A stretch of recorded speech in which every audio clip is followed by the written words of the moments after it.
कहानी माँ का सपना। उत्तराखंड के ऊंचे पहाड़ों में बसा एक छोटा सा घर था।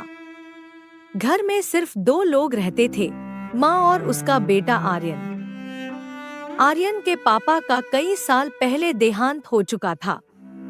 माँ ने अपनी सारी जिंदगी खेतों में मेहनत करके, लकड़ी काटकर और गांव के छोटे मोटे काम करके अपने बेटे को पढ़ाया।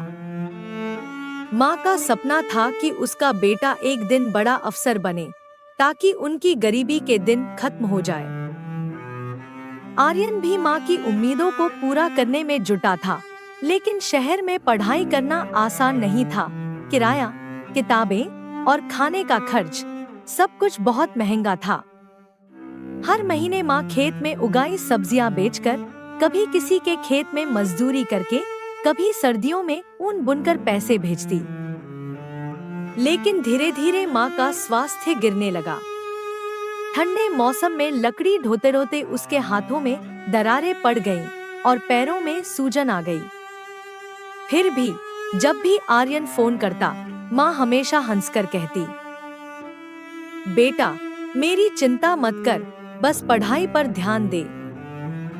आर्यन को कभी नहीं पता चला कि माँ कई रातें भूखी सो जाती थी, ताकि वो उसका खर्चा भेज सके। एक दिन परीक्षा से सिर्फ 1 हफ्ता पहले आर्यन को गांव से फोन आया, माँ बीमार है और बहुत कमजोर हो चुकी है। आर्यन तुरंत गांव जाने का सोचने लगा, लेकिन माँ ने फोन पर कहा, नहीं बेटा, अभी तेरी पढ़ाई ज्यादा जरूरी है, तू मत आ, मैं ठीक हो जाऊंगी। लेकिन सच्चाई कुछ और थी। माँ जानती थी कि अब उसके पास ज्यादा वक्त नहीं है। उसने अपने पास बचाए हुए पैसों से एक चिट्ठी लिखवाई और आर्यन के लिए एक गर्म स्वेटर खरीदा, जो उसने अपने हाथों से बुना था। परीक्षा का आखिरी दिन था। आर्यन जैसे ही हॉस्टल लौटा, उसके कमरे में गांव से एक बुजुर्ग आदमी आया।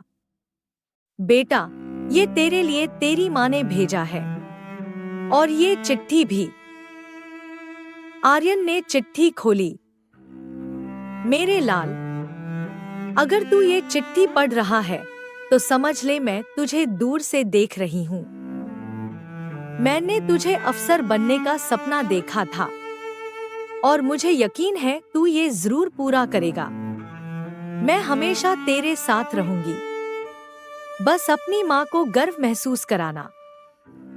आर्यन फूट फूट कर रो पड़ा, लेकिन उसी दिन उसने तय कर लिया कि माँ का सपना अधूरा नहीं छोड़ेगा।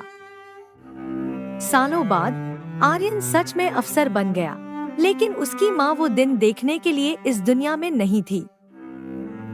फिर भी जब भी वो अपनी कुर्सी पर बैठता, उसे लगता, माँ दरवाजे से झांककर मुस्कुरा रही है।